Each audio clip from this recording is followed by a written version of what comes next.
आप सुधरने को तैयार हो जाएं, आप में तुरंत उम्मीद जग जाएगी कि दुनिया भी सुधरेगी। कोई आपको मिले और कहे इस दुनिया में कुछ नहीं हो सकता, तो साफ समझ लेना कि वो ये कह रहा है कि मेरा कुछ नहीं हो सकता।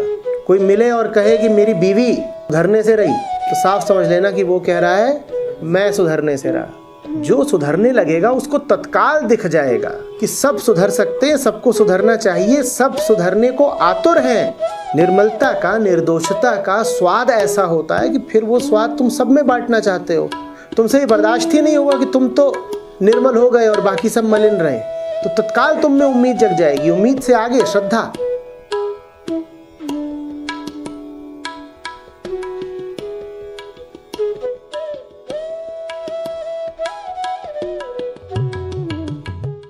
ब्रह्मंस गीता 2 अध्याय 13वां श्लोक।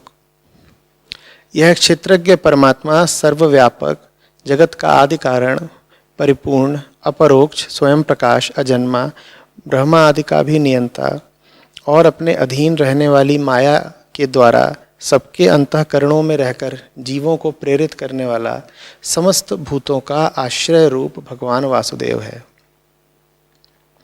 तो कह रहे हैं नमनाचार्य जी, जब परमात्मा सभी जीवों के अंतःकरण में विद्यमान है, प्रेरित करते हैं, तो यह प्रेरणा सभी मानवों में एक जैसी क्यों नहीं है? यदि प्रेरित करने वाले वासुदेव ही हैं, तो उसकी अभिव्यक्ति व दिशा में इतना अंतर क्यों? क्या इसमें व्यक्ति के परिवेश की भी कोई भूमिका है? और जब सभी लोगों में एक ही प्रेरणा संचारित है, तो फिर संगति पर इतना जोर क्यों दिया जाता है? अरे भाई, मूल प्रेरणा सभी के हृदय में एक ही है, पर जो प्रेरित हो रहे हैं वो तो सब अलग अलग हैं ना। लाखों करोड़ों भेद हैं, उनमें विषमताएं हैं, उनमें विविधताएं हैं। सत्य एक है, झूठ कितने हैं? झूठ कितने हैं? चलो तथ्य के तल पर ही बात कर लेते हैं। तथ्य के तल पर ही बात कर लेते हैं। इस समय इस जगह पर, सत्य की नहीं तथ्य की बात कर रहे हैं, 12:57 हुए हैं। ठीक, ये 12:57 का आंकड़ा एकमात्र तथ्य है इस जगह के लिए। एकमात्र तथ्य है 12:57। अब झूठ बताओ कितने हो सकते हैं? झूठ कितने हो सकते हैं? उदाहरण दो। 12:58, 12:56, 3.25, 4.5। झूठ कितने हो सकते हैं? अनंत। तो ये तो मैंने बहुत जमीनी तल का तर्क दिया है। इसी बात को सत्य पर ले जाओ और समझो। सत्य एक है, झूठों की तो अनगिनत विविधताएं हैं ना। तो ये जो अनगिनत विविधताएं हैं झूठों की, इन्हीं का नाम है अलग अलग लोग। अलग अलग लोग अलग अलग दिखते ही क्यों हैं? क्योंकि वो झूठों के अलग अलग तरह के सम्मिलन हैं, सम्मिश्रण हैं। प्रकृति के 3 गुण अरबों अलग अलग तरीकों से सम्मिश्रित होकर के, आपस में क्रिया करके अरबों अलग अलग जीवों का रूप धारण करते हैं।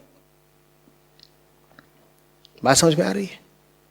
अगर सब गुण प्रकृति ही हैं, सब गुण माया ही हैं, तो उन गुणों से बने हुए ये सब जीव क्या हैं? माया के अलग अलग रूप हैं। और क्या हैं? तो मूल प्रेरणा परमात्मा के रूप में तुमने बिल्कुल ठीक कहा, एक होती है, लेकिन लोग बिल्कुल अलग अलग है, विविध विविध हैं। सत्य एक है, पर ये अलग है, ये अलग है, इसीलिए इनके निजी सत्य भी अलग अलग होते हैं। जिसे हम कहते हैं ना माय पर्सनल ट्रुथ, आजकल बहुत चलता है कि भाई मल्टीपल ट्रुथ्स, और उसको कहा जाता है ये बात तो डाइवर्सिटी की है, टॉलरेंस की है। You have your truth, I have mine truth.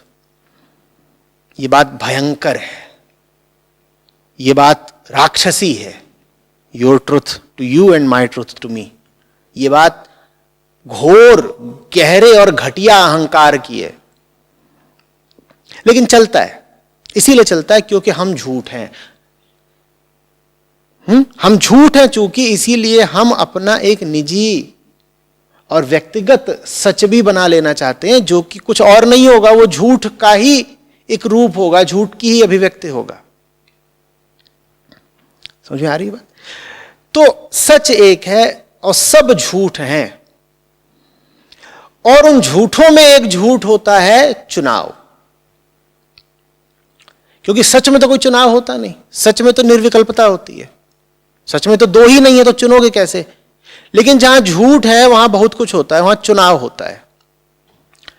और झूठों में जो ये चुनाव का झूठ बैठा हुआ है, ये जो चुनाव की झूठी आजादी बैठी हुई है, वो आजादी कहती है मैं सच को चुन भी सकता हूं और मैं सच को अस्वीकार और तिरस्कृत भी कर सकता हूं। तो प्रेरणा एक है, लेकिन जो प्रेरित इकाई है जिसका नाम अहम है, उसके पास हमेशा यह विकल्प है कि वो सच को चुने कि न चुने। कोई चुनता है, कोई नहीं चुनता है। तुम कारण मत पूछना, तुम ये मत कहना कि जब सब कुछ परमात्मा चला रहा है तो कुछ लोग परमात्मा को चुनते हैं, कुछ नहीं चुनते। क्या इसमें तो परमात्मा का भी कोई बस नहीं है, ये तो तुम्हारा खेल है, तुम जानो। सत्य जो अधिकतम हो सकता है वो है, सत्य जो अधिकतम दे सकता है उसने दे रखा है। लेकिन जहां तक हमारी बात है, अस्तित्वमान सिर्फ सत्य नहीं है, अस्तित्वमान हम भी तो हैं। अगर अस्तित्वमान सिर्फ सत्य होता तो हमारे गालों पर आंसू क्यों होते भाई? सत्य रोता है क्या? जहां तक हमारा सवाल है, जहां तक हमारी नजर है, जहां तक हमारी मान्यता है, हम क्या कहते हैं? सच है और हम भी तो हैं। अधिक से अधिक हम ये कह देते हैं सच है और हम भी, और हम सच को मानते हैं। लेकिन हैं तो हम फिर भी, हम हैं फिर भी, और हमने ये अधिकार भी रखा है कि हम सच को माने चाहे ना माने। यही चुनाव है जो गड़बड़ है। झूठ के पास हमेशा चुनाव उपलब्ध होता है कि माने चाहे ना माने। अभी मान रहे हैं, अभी हमारा मन ठीक है, मूड बढ़िया है तो हम सच को मान रहे हैं। मूड उखड़ेगा, मानना बंद कर देंगे, दरवाजे बंद। बात समझ में आ रही है? हमारे देखे, हमारी दृष्टि में सिर्फ सच की ही हस्ती थोड़ी है, हम भी तो हैं। हम नहीं है क्या? हम ना हो तो सच की बात कौन कर रहा हो यहां पे? हम ना हो तो ये सवाल जवाब कौन कर रहा हो यहां पे? अब ना तो सच सवाल पूछता है, ना सच सवाल का जवाब देता है। यहां तो जो हो रहा है वो झूठ का ही खेल है। सवाल पूछने वाला भी सत्य तो नहीं हो सकता, और सवाल का जवाब देने वाला भी सत्य तो नहीं हो सकता। सत्य को क्या पड़ी है कि पूछेगा कि सुनेगा? और कितने सत्य होते हैं कि एक पूछ रहा है, एक सुन रहा है। सत्तू एक सत्तू दो, ऐसा तो होता नहीं ना। तो जहां तक हमारा सवाल है, सत्य होगा पर हम भी हैं, और हम जो हैं प्रकृति के गुणों का सम्मिश्रण, एक झूठ का पुलिंदा। हमने अपने आप को यह भी अधिकार दे रखा है कि वो जो सत्य है उसे हम चाहें तो चुने, चाहें तो न चुने। कुछ चुनते हैं, कुछ नहीं चुनते। इसमें किसी और की कोई जिम्मेदारी नहीं है। तुमने नहीं चुना, तुम जानो भैया क्यों नहीं चुना। ये मत कह दीजिएगा कि कुछ लोगों के लिए आसान होता है, वो चुन लेते हैं, हम तो बाल बच्चे वाले लोग हैं। तुम्हारे बाल भी तुम जानो, तुम्हारे बच्चे भी तुम जानो, सब कुछ तुम्हारी मर्जी से हो रहा है। ये मत कह देना कि हम तो अनाड़ी हैं, हम तो कुछ जानते नहीं, भोले भाले हैं, ये हो गया हमारे साथ, परमात्मा ने ऐसा क्यों किया हमारे साथ। नहीं, ना तुम भोले भाले हो ना अनाड़ी हो, जो किया तुमने किया है। फिजूल की बात करके परमात्मा को दोष तो दो मत। जब मजे ले रहे होते हो तो कहते हो परमात्मा मजे ले रहा है, तब तो कहते हो आई एम एंजॉइंग। और फिर मजे लेते लेते जब कुछ कांड हो जाता है, बाल बच्चे हो जाते हैं, तो कहते हो हे भगवान, तूने क्या किया है। मजे जब आ रहे थे तुमको आ रहे थे, जब कांड हो गया तो हे भगवान तूने क्या किया। ये क्या है?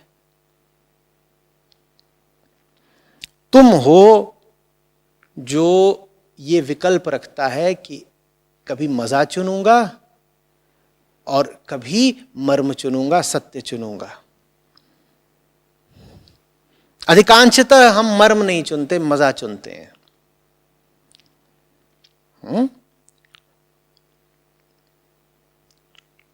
कुछ नहीं कर सकता कोई परमात्मा यहां पर, बेबस है।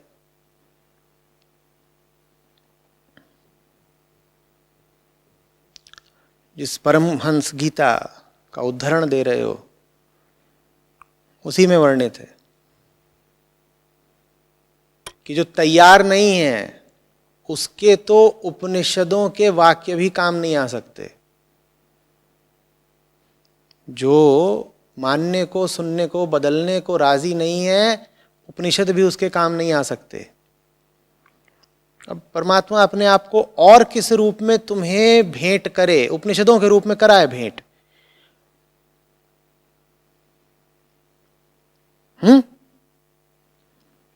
उपनिषद और क्या है? परमात्मा जो शब्द बनकर तुम्हारे हाथ में आ गया, वो भी काम नहीं आएंगे। तुम अगर कह दो मुझे पढ़ना ही नहीं है, परमात्मा जबरदस्ती थोड़ी करेगा तुम्हारे साथ। जबरदस्ती क्यों नहीं करेगा तुम्हारे साथ? क्योंकि तुम हो, तुम्हारी नजरों में तुम्हारी एक पृथक हस्ती है। अपनों के साथ जबरदस्ती की जाती है ना, परायों के साथ थोड़ी। जब तुमने कह दिया कि मैं हूं, कभी ये बोलते हो मैं परमात्मा हूं, तुम बोलते हो मैं हूं, तो तुमने खुद ही घोषित कर दिया ना कि तुम परमात्मा से अलग हो, जुदा हो, पृथक हो। कह दिया ना। जब तुमने ही अपने आप को अलग कह दिया तो परमात्मा कहता है ओके भैया, अब मैं नहीं जानता, अपनी तू जान। जब तूने ही इतनी जोर से घोषित कर दिया कि तू अलग है तो बढ़िया बात, हम नहीं जानते कुछ, अब तुम जानो अपना खेल।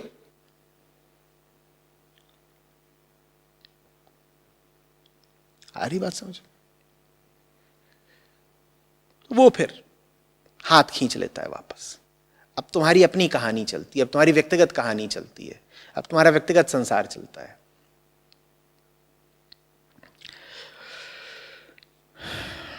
फिर पूछा है कि अगर प्रेरित करने वाले वासुदेव ही हैं तो अभिव्यक्ति व दिशा में लोगों की इतना अंतर क्यों? क्या इसमें व्यक्ति के परिवेश की भी कोई भूमिका है? बिल्कुल भूमिका है परिवेश की, लेकिन भूलिएगा नहीं कि आप पर परिवेश का, माने माहौल का जो असर होता है, आप चुनते हो कि वो आपको किस दिशा ले जाएगा। समझिएगा, एक आदमी है जो गंदे परिवेश में ही पैदा हुआ है, उसके आसपास सब ऐसे ही लोग हैं, शराबी, कबाबी, कामी, यही सब चल रहा है। इस व्यक्ति के ऊपर दो तरह के असर हो सकते हैं। या कह लीजिए कि उसी माहौल में दो बच्चे हैं जो वहीं पैदा हो रहे हैं, वहीं बड़े हो रहे हैं। उन दो बच्चों के दो रवैये हो सकते हैं अपने इस परिवेश को लेकर। एक बच्चा कह सकता है कि चूंकि मैं इस माहौल में पैदा हुआ हूं तो इसीलिए ऐसा ही हो जाऊंगा। कितनी सीधी बात है कि मैं इस माहौल में पैदा हुआ हूं तो मेरे पास विकल्प ही क्या है, मैं ऐसा ही हो जाऊंगा। और दूसरा बच्चा कह सकता है सौभाग्य है मेरा जो मैं इस माहौल में पैदा हुआ, मुझे दिख गया कि कैसा नहीं होना है, मुझे दिख गया कि जो लोग ऐसे हो जाते हैं उन्हें कितना कष्ट भोगना पड़ता है और कैसा नारकीय उनका जीवन होता है। चूंकि मैं यहां पैदा हुआ हूं इसीलिए मैं कसम खाता हूं कि मैं ऐसा नहीं रहूंगा। एक ही चीज है और देखो कितनी भिन्न भिन्न प्रतिक्रियाएं। एक बच्चा कह रहा है चूंकि मैं यहां पैदा हुआ हूं इसीलिए मेरे पास कोई विकल्प नहीं, मैं ऐसा ही हो जाऊंगा, जैसा मेरा परिवेश माहौल है मैं भी वैसा ही हो जाऊंगा। और दूसरा कह रहा है चूंकि मैं यहां पैदा हुआ हूं इसीलिए अब तो मैं और मुट्ठी भींचकर संकल्प लेता हूं कि मैं ऐसा तो नहीं जीऊंगा। तो परिवेश की भूमिका में क्या बोलूं, मैं तो घूम फिर करके एक ही शब्द पर आता हूं, चुनाव। परिवेश कैसा भी हो, चुनाव आपका है कि आप उस परिवेश के साथ क्या करेंगे।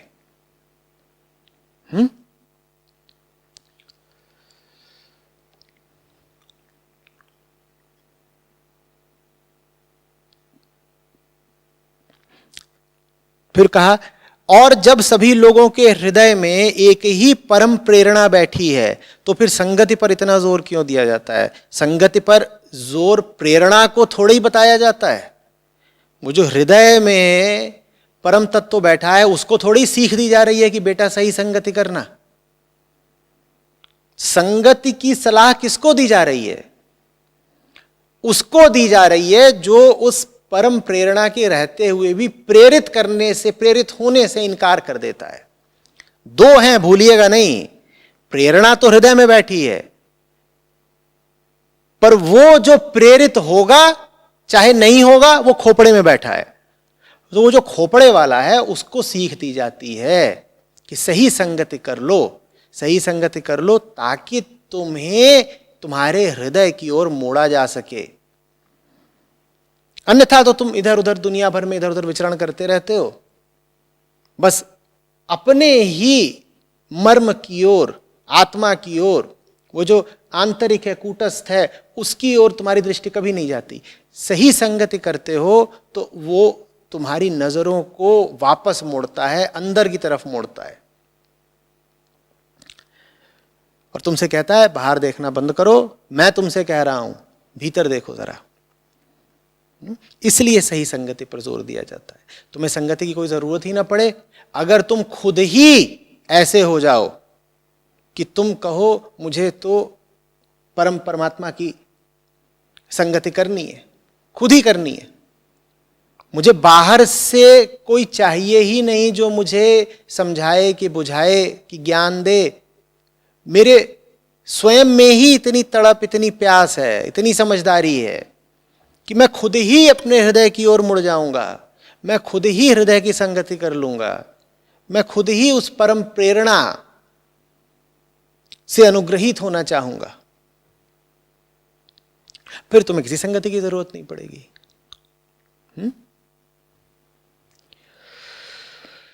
तो आचार्य जी, मेरा सवाल ये है कि अगर कोई चुनौती स्वीकार करता है तो उसमें भी तो वो यही कहता है ना कि मैंने चुनौती ली, तो अगर मैं ले रहा हूँ चुनौती तो वो भी तो एक छोटे ही अहंकार से ली जा रही है ना, जिसके लिए मैं सामना कर रहा हूँ। तो बड़ी चुनौती को कैसे स्वीकार करूँ? तुम किस चीज को चुनौती मानते हो ये निर्भर भी इस पर करता है कि तुम अपने आप को क्या मानते हो। चूंकि हम अपने आप को सही चीज नहीं मानते, इसीलिए दुनिया की हर व्यर्थ चीज, मक्खी मच्छर हमें चुनौती लगने लग जाता है। तुमने ऐसे कह दिया, अगर सामने कोई चुनौती है, तुम्हें कैसे पता वो चुनौती है भी, किसके लिए है चुनौती? कुछ देर पहले कह रहा था ना कि अपने आप को गुड़ मानते हो तो हर मक्खी एक चुनौती बन जाएगी।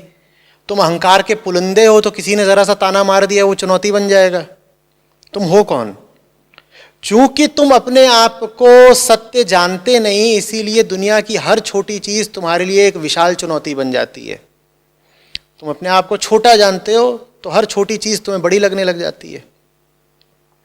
जो छोटा है उसके सामने हर छोटी चीज कैसी हो जाएगी? बड़ी हो जाएगी। इसीलिए चुनौतियों की बात कर रहे हो। जो आदमी सही जीवन जी रहा है, सही काम में डूबा हुआ है, अधिकांश चुनौतियों का तो उसे पता ही नहीं लगेगा। वो कहेगा ये कोई बात है, कोई चुनौती है, ये कोई मुद्दा है जिसमें हम उलझे। हमारे पास उलझने के लिए बहुत बड़ी चीज है, चुनौती कहां से आ गई? कोई चुनौती है नहीं तो फिर बात बात में चुनौती है। छज्जन ने चूटी काट ली, चुनौती आ गई। और क्या हुआ? वो फलाना खरगोश आज मुझे मुंह चढ़ा रहा था, चुनौती आ गई। और क्या हुआ? तो दाल में आज नमक ज्यादा था, चुनौती आ गई। तुम्हारी चुनौतियों का स्तर तुम्हारे जीवन के स्तर के बारे में सब बता देता है ना। तुम किस बात को चुनौती मान रहे हो? बड़े आदमी की पहचान ही यही है कि वो छोटी चुनौतियां देख ही नहीं पाता, उसको समझ में ही नहीं आती छोटी चुनौतियां,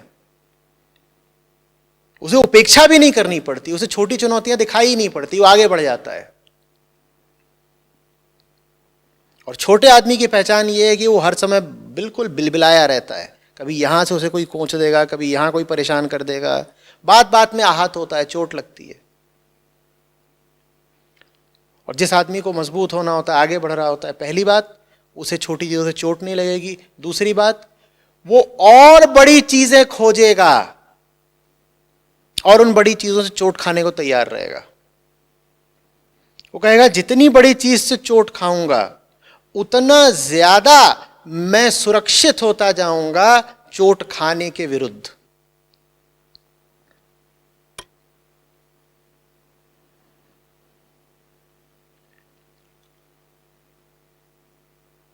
कोई आए ये रोता कलपता, अरे बड़ी चोट लग गई, बड़ी चुनौती आ गई। मैं तो वही पूछूंगा, सदा पूछता हूं, तुम्हें वक्त कहां से मिला? फजूल बैठे होगे, तभी चोट खा गए।